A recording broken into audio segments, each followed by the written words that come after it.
नृसिंहकवचं वक्षे प्रह्लादेनोदितं पुरा सर्वारक्षाकरं पुण्यं सर्वोपद्रवनाशनम् सर्वसम्पत्करं चैव स्वर्गमोक्षप्रदायकं ध्यात्वा नृसिंहं देवेशं हेमसिंहासनस्थितं विव्रतास्यं त्रिनयनं शरदिन्दुसुमप्रभं लक्ष्म्यालिङ्गितवामाङ्गं विभूतिभिरुपाश्रितं चतुर्भुजं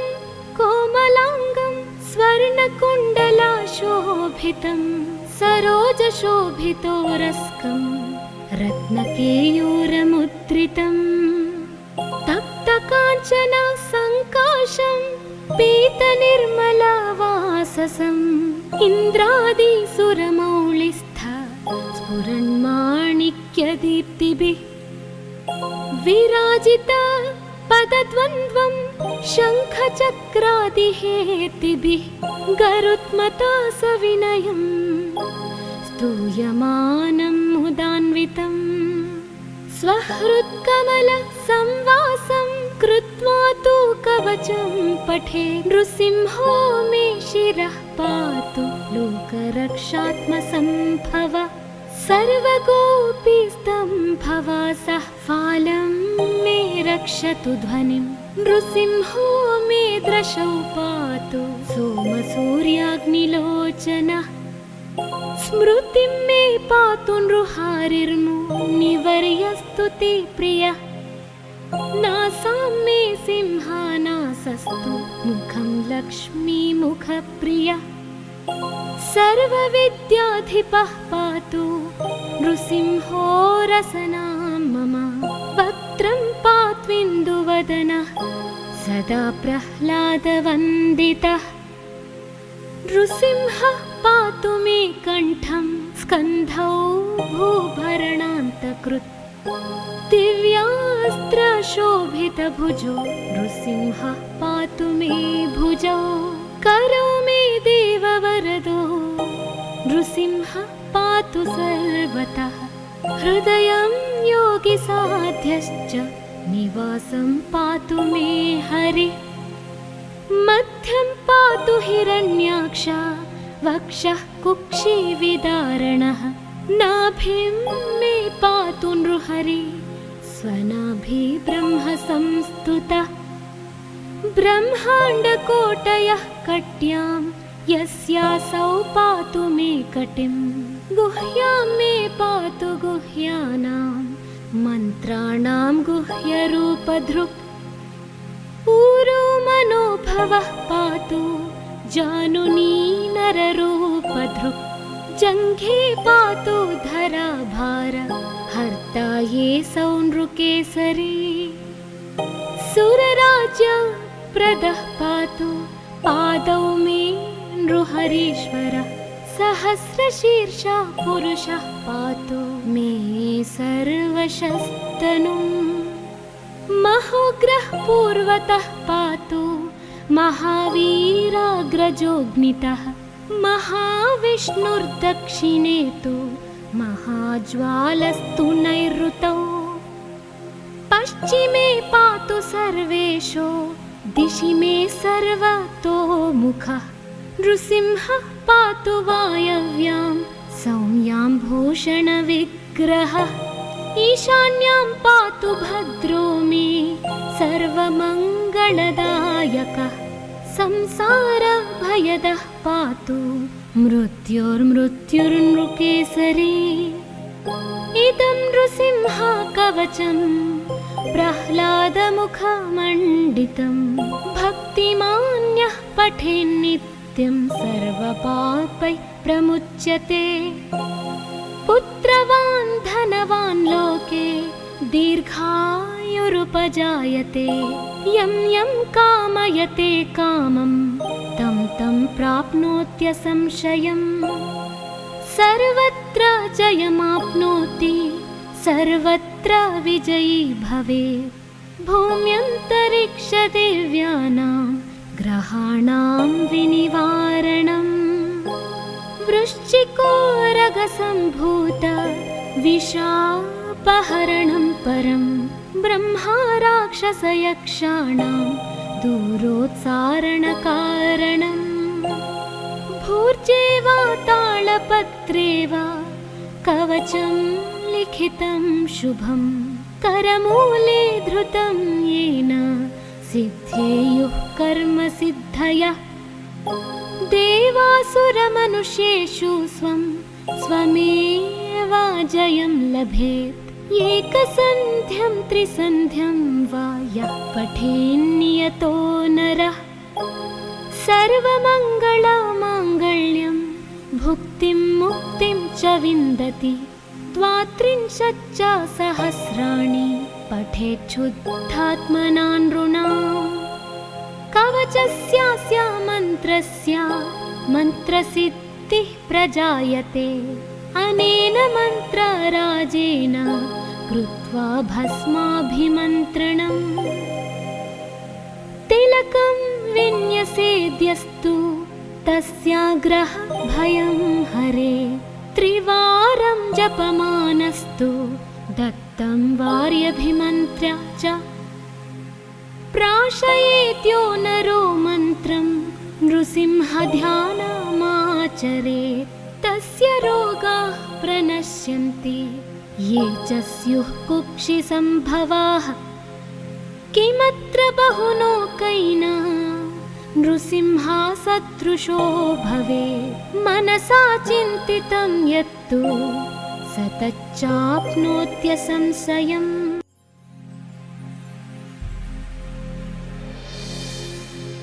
नृसिंहकवचं वक्ष्ये प्रह्लादेनोदितं पुरा सर्वारक्षाकरं पुण्यं सर्वोपद्रवनाशनम् सर्वसम्पत्करं चैव स्वर्गमोक्षप्रदायकं ध्यात्वा नृसिंहं देवेशं हेमसिंहासनस्थितम् विव्रतास्यं त्रिनयनं शरदिन्दुसुमप्रभं लक्ष्म्यालिङ्गितवामाङ्गं विभूतिभिरुपाश्रितम् चतुर्भुजं कोमलाङ्गं स्वर्णकुण्डलाशोभितं सरोजशोभितोरस्कं रत्नकेयूरमुद्रितम् तप्तकाञ्चन सङ्काशं पीतनिर्मलवाससम् इन्द्रादिसुरमौलिस्थ स्फुरन्माणिक्यदीप्तिभिः विराजित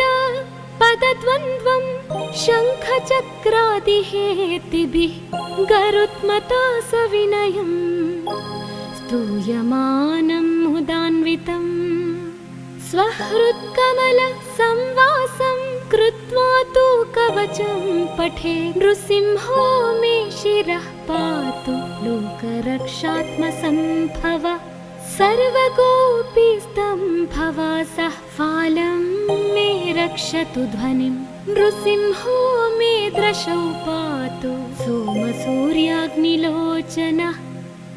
स्मृतिं मे पातु नृहारिर्मुनिवर्यस्तु ते प्रियः नासां मे सिंहानासस्तु मुखं लक्ष्मीमुखप्रियः सर्वविद्याधिपः पातु नृसिंहो रसनां मम वक्त्रं पात्विन्दुवदनः सदा प्रह्लादवन्दितः नृसिंहः पातु मे कण्ठं स्कन्धौ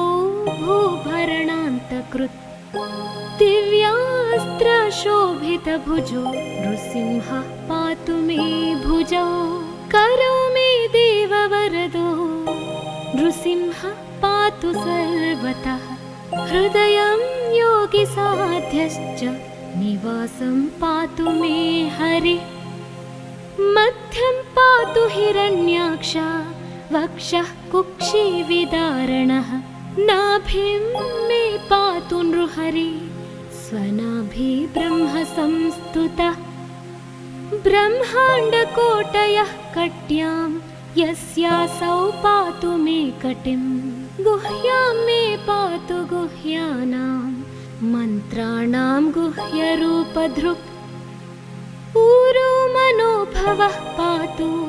जानुनी नररूपधृक् जङ्घे पातु धराभार हर्ता ये सौनृकेसरी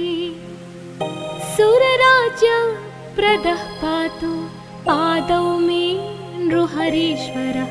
सहस्रशीर्षा पुरुषः पातु मे सर्वशस्तनुम् महोग्रः पूर्वतः पातु महावीराग्रजोऽग्नितः महाविष्णुर्दक्षिणे तु महाज्वालस्तु नैऋतौ पश्चिमे पातु सर्वेषु दिशि मे सर्वतोमुखः नृसिंहः पातु वायव्यां सौम्यां भूषणविग्रहः ईशान्यां पातु भद्रो मे सर्वमङ्गलदायकः संसारभयदः पातु मृत्युर्मृत्युर्नृकेसरी इदं नृसिंहकवचं प्रह्लादमुखमण्डितं भक्तिमान्यः पठेन्नित्यं सर्वपापैः प्रमुच्यते पुत्रवान् धनवान् लोके दीर्घायुरुपजायते यं यं कामयते कामं तं तं प्राप्नोत्यसंशयम् सर्वत्र जयमाप्नोति सर्वत्र विजयी भवेत् भूम्यन्तरिक्षदेव्यानां ग्रहाणां विनिवारणम् वृश्चिकोरगसम्भूत विशापहरणं परं ब्रह्मा राक्षसयक्षाणां दूरोत्सारणकारणम् भूर्जे वा तालपत्रे वा कवचं लिखितं शुभं करमूले धृतं येन सिद्धेयुः कर्मसिद्धयः देवासुरमनुष्येषु स्वं स्वमेव जयं लभेत् एकसन्ध्यं त्रिसन्ध्यं वा यः पठेन्नियतो नरः सर्वमङ्गलमाङ्गल्यं भुक्तिं मुक्तिं च विन्दति द्वात्रिंशच्च सहस्राणि पठेच्छुद्धात्मना नृणाम् कवचस्यास्य मन्त्रस्य मन्त्रसिद्धिः प्रजायते अनेन मन्त्रराजेन कृत्वा भस्माभिमन्त्रणम् तिलकं विन्यसेद्यस्तु तस्याग्रह भयं हरे त्रिवारं जपमानस्तु दत्तं वार्यभिमन्त्र्य च प्राशयेत्यो नरो मन्त्रं नृसिंहध्यानमाचरेत् तस्य रोगाः प्रणश्यन्ति ये च स्युः कुक्षिसम्भवाः किमत्र बहुलोकैः नृसिंहसदृशो भवेत् मनसा चिन्तितं यत्तु स तच्चाप्नोत्यसंशयम्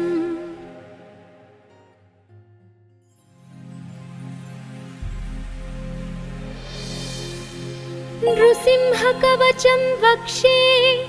प्रह्लादेनोदितं पुरा सर्वारक्षाकरं पुण्यं सर्वोपद्रवनाशनम् सर्वसम्पत्करं चैव स्वर्गमोक्षप्रदायकं ध्यात्वा नृसिंहं देवेशं हेमसिंहासनस्थितम् विव्रतास्यं त्रिनयनं शरदिन्दुसुमप्रभं लक्ष्म्यालिङ्गितवामाङ्गं विभूतिभिरुपाश्रितं चतुर्भुजं कोमलाङ्गं स्वर्णकुण्डलाशोभितं सरोजशोभितोरस्कं रत्नकेयूरमुद्रितं तप्तकाञ्चना सङ्काशं पीतनिर्मलवाससम् इन्द्रादिसुरमौलिस्थ स्फुरन्माणिक्यदीप्तिभिः विराजिता पदद्वन्द्वं शङ्खचक्रादिहेतिभिः गरुत्मता सविनयं स्तूयमानं मुदान्वितं स्वहृत्कमलसंवासं कृत्वा तु कवचं पठे नृसिंहो मे शिरः पातु लोकरक्षात्मसम्भव सर्वगोपीस्तम्भवासः फालं मे रक्षतु ध्वनिं नृसिंहो मे दृशौ पातु सोमसूर्याग्निलोचनः स्मृतिं मे पातु नृहारिर्मुनिवर्यस्तु ते प्रियः नासां मे सिंहानासस्तु मुखं लक्ष्मीमुखप्रियः सर्वविद्याधिपः पातु नृसिंहो रसनां मम वक्त्रं पात्विन्दुवदनः सदा प्रह्लादवन्दितः नृसिंहः पातु मे कण्ठं स्कन्धौ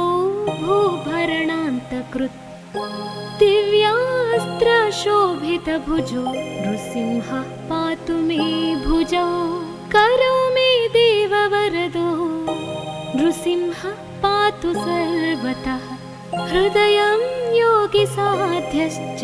निवासं पातु मे हरिः मध्यं पातु हिरण्याक्ष वक्षः कुक्षिविदारणः नाभिं मे पातु नृहरि स्वनाभि ब्रह्म संस्तुतः ब्रह्माण्डकोटयः कट्यां यस्यासौ पातु मे कटिं गुह्यां मे पातु गुह्यानां मन्त्राणां गुह्यरूपधृक् ऊरो मनोभवः पातु जानुनी नररूपधृक् जङ्घे पातु धराभार हर्ता ये सौनृकेसरी सुरराज्य प्रदः पातु पादौ मे नृहरीश्वरः सहस्रशीर्षा पुरुषः पातु मे सर्वशस्तनुम् महोग्रः पूर्वतः पातु महावीराग्रजोऽग्नितः महाविष्णुर्दक्षिणे तु महाज्वालस्तु नैऋतौ पश्चिमे पातु सर्वेषु दिशि मे सर्वतोमुखः नृसिंहः पातु वायव्यां सौम्यां भूषणविग्रहः ईशान्यां पातु भद्रो मे सर्वमङ्गलदायकः संसारभयदः पातु मृत्युर्मृत्युर्नृकेसरी इदं नृसिंहकवचं प्रह्लादमुखमण्डितं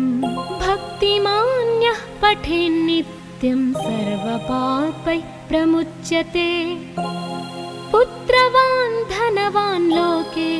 दीर्घायुरुपजायते यं यं कामयते कामं तं तं प्राप्नोत्यसंशयम् सर्वत्र जयमाप्नोति सर्वत्र विजयी भवेत् भूम्यन्तरिक्षदेव्यानां ग्रहाणां विनिवारणम् वृश्चिकोरगसम्भूत विशापहरणं परं ब्रह्मा राक्षसयक्षाणां दूरोत्सारणकारणम् भूर्जे वा तालपत्रे वा कवचं लिखितं शुभं करमूले धृतं येन सिद्धेयुः कर्मसिद्धयः देवासुरमनुष्येषु स्वमेव जयं लभेत् एकसन्ध्यं त्रिसन्ध्यं वा यः पठेन्नियतो नरः सर्वमङ्गलमाङ्गल्यं भुक्तिं मुक्तिं च विन्दति द्वात्रिंशच्च सहस्राणि पठेच्छुद्धात्मना नृणाम् कवचस्यास्य मन्त्रस्य मन्त्रसिद्धिः प्रजायते अनेन मन्त्रराजेन कृत्वा भस्माभिमन्त्रणम् तिलकं विन्यसेद्यस्तु तस्याग्रह भयं हरे त्रिवारं जपमानस्तु दत्तं वार्यभिमन्त्र्य च प्राशयेत्यो नरो मन्त्रं नृसिंहध्यानमाचरेत् तस्य रोगाः प्रणश्यन्ति ये च स्युः कुक्षिसम्भवाः किमत्र बहुलोकैना नृसिंहसदृशो भवेत् मनसा चिन्तितं यत्तु स तच्चाप्नोत्यसंशयम्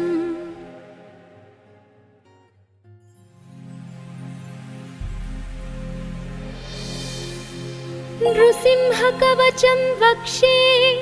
प्रह्लादेनोदितं पुरा सर्वारक्षाकरं पुण्यं सर्वोपद्रवनाशनम् सर्वसम्पत्करं चैव स्वर्गमोक्षप्रदायकं ध्यात्वा नृसिंहं देवेशं हेमसिंहासनस्थितम् विव्रतास्यं त्रिनयनं शरदिन्दुसुमप्रभं लक्ष्म्यालिङ्गितवामाङ्गं विभूतिभिरुपाश्रितं चतुर्भुजं कोमलाङ्गं स्वर्णकुण्डलाशोभितं सरोजशोभितोरस्कं रत्नकेयूरमुद्रितं तप्तकाञ्चन सङ्काशं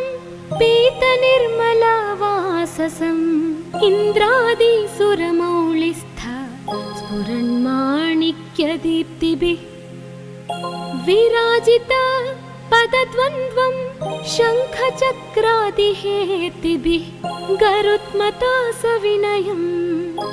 स्तूयमानं मुदान्वितं स्वहृत्कमलसंवासं कृत्वा तु कवचं पठे नृसिंहो मे शिरः पातु लोकरक्षात्मसम्भव सर्वगोपीस्तम्भवासः फालं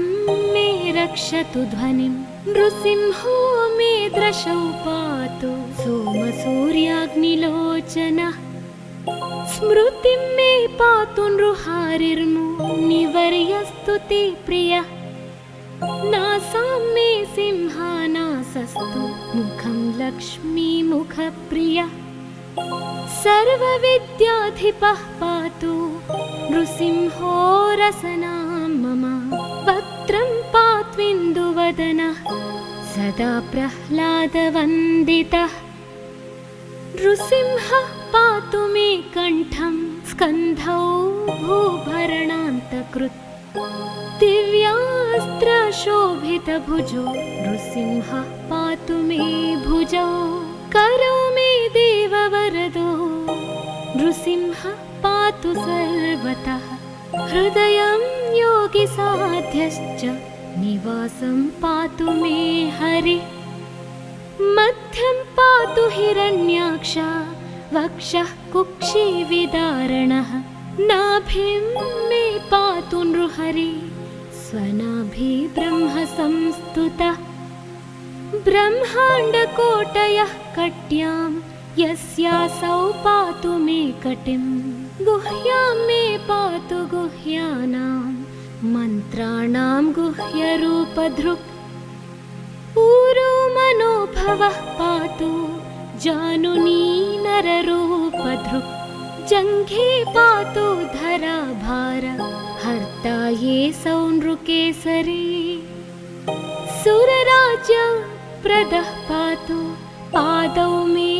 नृहरीश्वरः सहस्रशीर्षः पुरुषः पातु मे सर्वशस्तनुम् महोग्रः पूर्वतः पातु महावीराग्रजोऽग्नितः महाविष्णुर्दक्षिणे तु महाज्वालस्तु नैऋतौ पश्चिमे पातु सर्वेशो दिशि मे सर्वतोमुखः नृसिंहः पातु वायव्यां सौम्यां भूषणविग्रहः ईशान्यां पातु भद्रो मे सर्वमङ्गलदायकः संसारभयदः पातु मृत्युर्मृत्युर्नृकेसरी इदं नृसिंहकवचं प्रह्लादमुखमण्डितं भक्तिमान्यः पठेन्नित्यं सर्वपापैः प्रमुच्यते पुत्रवान् धनवान् लोके दीर्घायुरुपजायते यं यं कामयते कामं तं तं प्राप्नोत्यसंशयम् सर्वत्र जयमाप्नोति सर्वत्र विजयी भवेत् भूम्यन्तरिक्षदिव्यानां ग्रहाणां विनिवारणम् वृश्चिकोरगसम्भूत विशापहरणं परं ब्रह्मा राक्षसयक्षाणां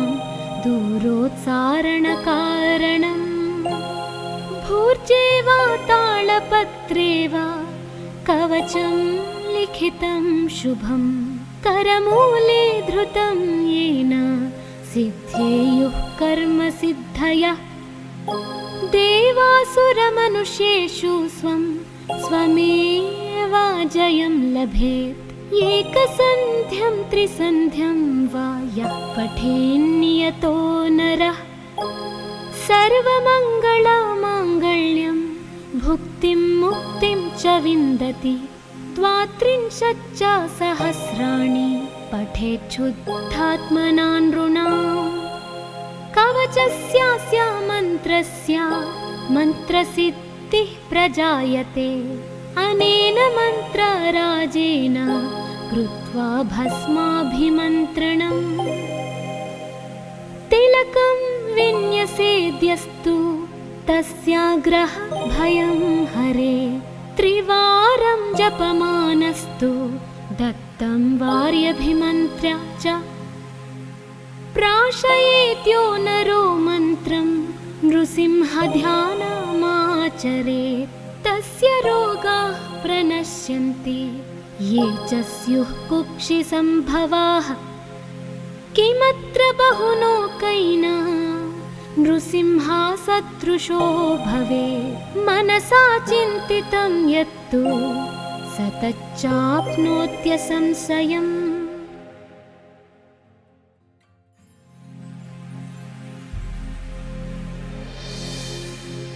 नृसिंहकवचं वक्षे प्रह्लादेनोदितं पुरा सर्वारक्षाकरं पुण्यं सर्वोपद्रवनाशनम् सर्वसम्पत्करं चैव स्वर्गमोक्षप्रदायकं ध्यात्वा नृसिंहं देवेशं हेमसिंहासनस्थितम् विव्रतास्यं त्रिनयनं शरदिन्दुसुमप्रभं लक्ष्म्यालिङ्गितवामाङ्गं विभूतिभिरुपाश्रितं चतुर्भुजं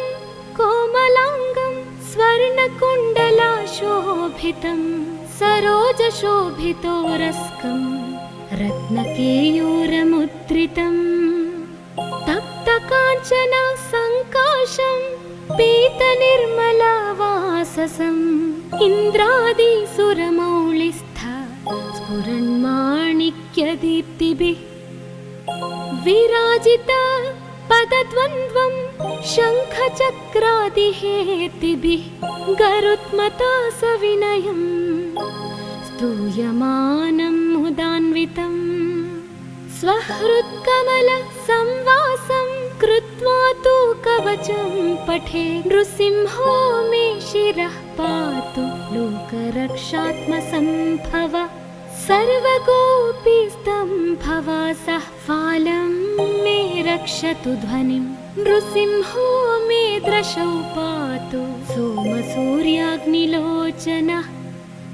स्मृतिं मे पातु नृहारिर्मुनिवर्यस्तु ते प्रियः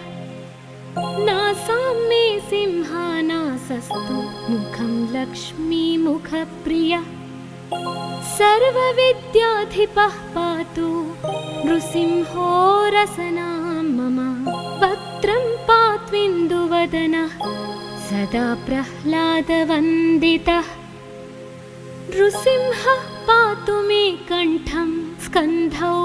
भूभरणान्तकृत्।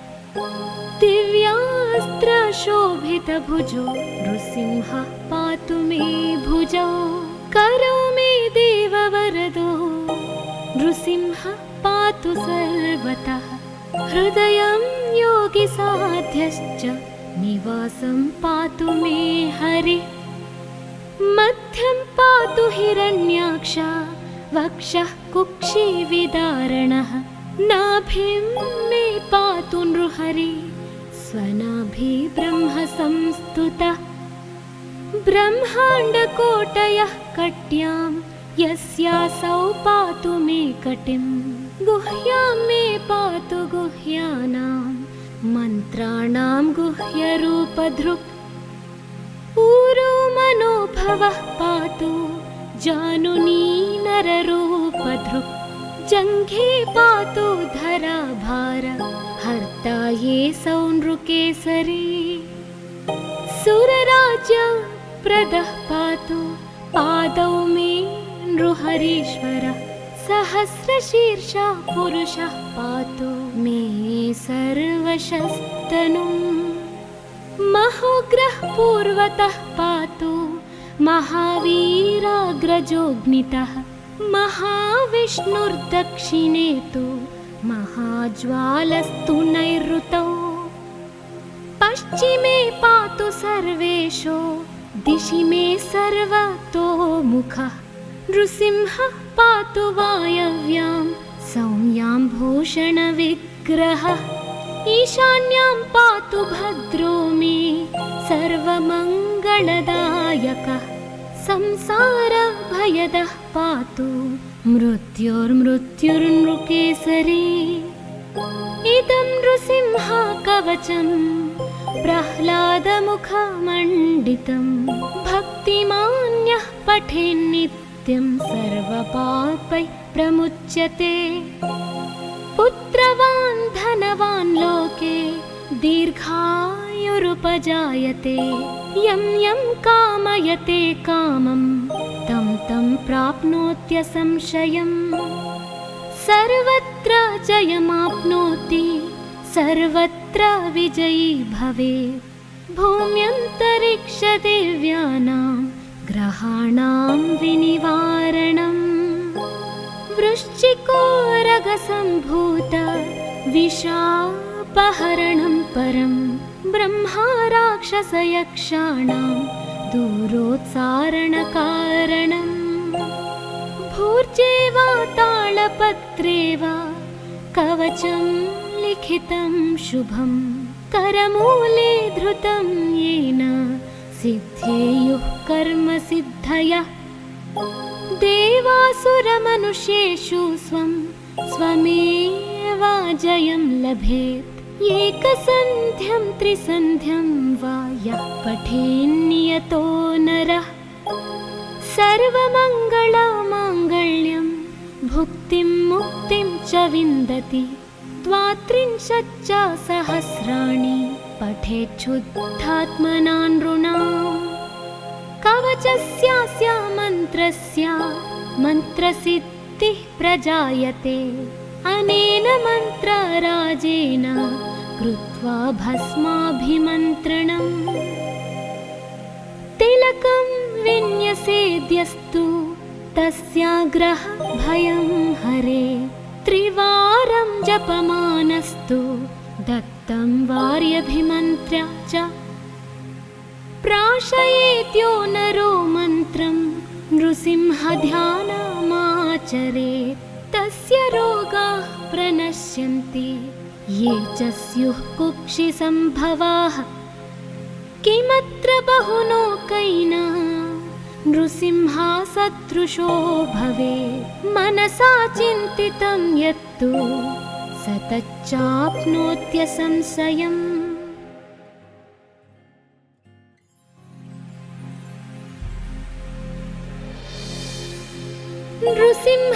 कवचं वक्षे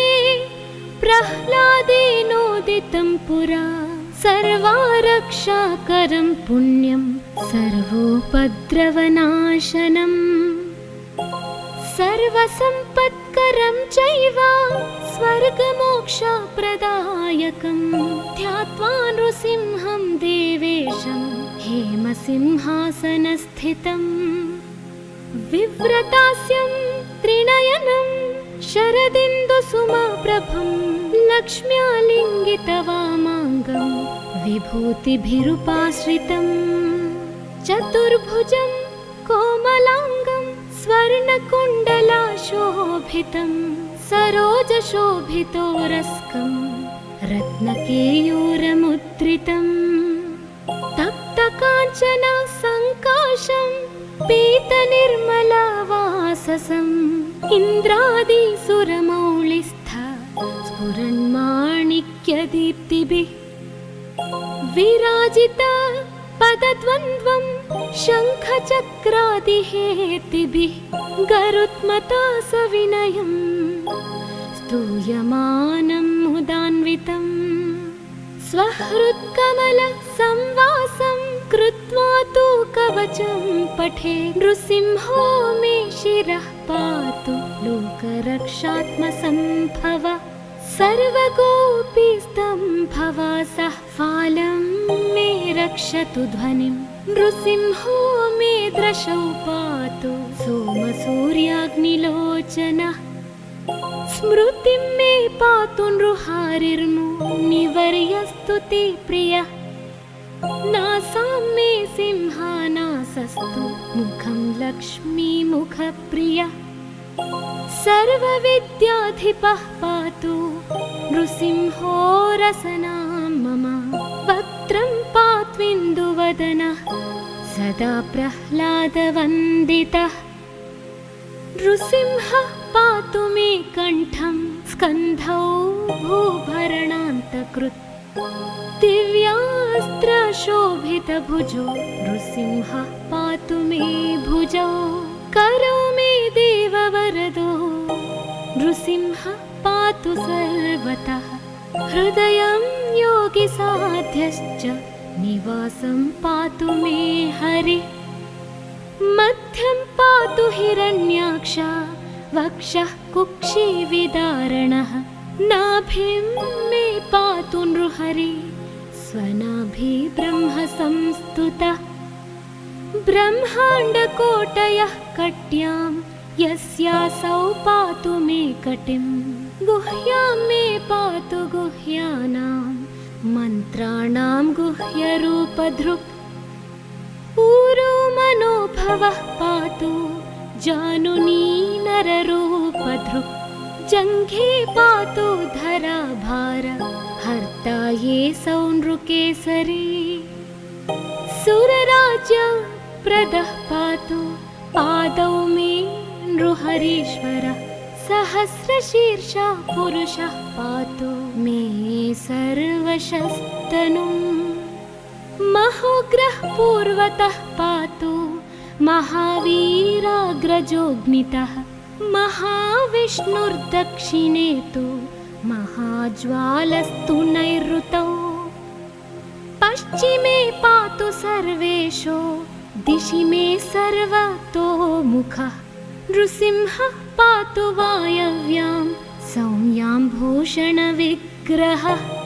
ईशान्यां पातु भद्रो मे सर्वमङ्गलदायकः संसारभयदः पातु मृत्युर्मृत्युर्नृकेसरी इदं नृसिंह कवचं प्रह्लादमुखमण्डितं भक्तिमान्यः पठेन्नित्यं सर्वपापैः प्रमुच्यते पुत्रवान् धनवान् लोके दीर्घायुरुपजायते यं यं कामयते कामं तं तं प्राप्नोत्यसंशयम्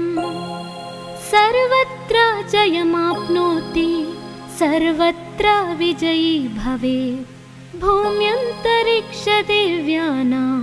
ग्रहाणां विनिवारणम् वृश्चिकोरगसम्भूत विशापहरणं परं ब्रह्मा राक्षसयक्षाणां दूरोत्सारणकारणम् भूर्जे वा तालपत्रे वा कवचं लिखितं शुभं करमूले धृतं येन सिद्धेयुः कर्मसिद्धयः देवासुरमनुष्येषु स्वमेव जयं लभेत् एकसन्ध्यं त्रिसन्ध्यं वा यः पठेन्नियतो नरः सर्वमङ्गलमाङ्गल्यं भुक्तिं मुक्तिं च विन्दति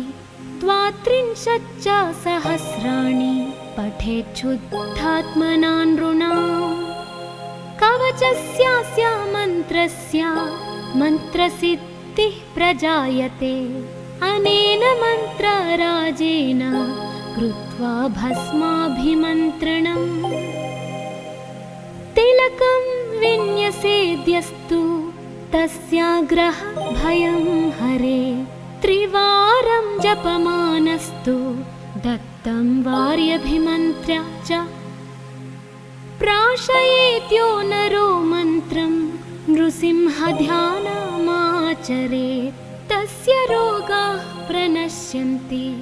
ये च स्युः कुक्षिसम्भवाः किमत्र बहुलोकैः नृसिंहसदृशो भवेत् मनसा चिन्तितं यत्तु स तच्चाप्नोत्यसंशयम्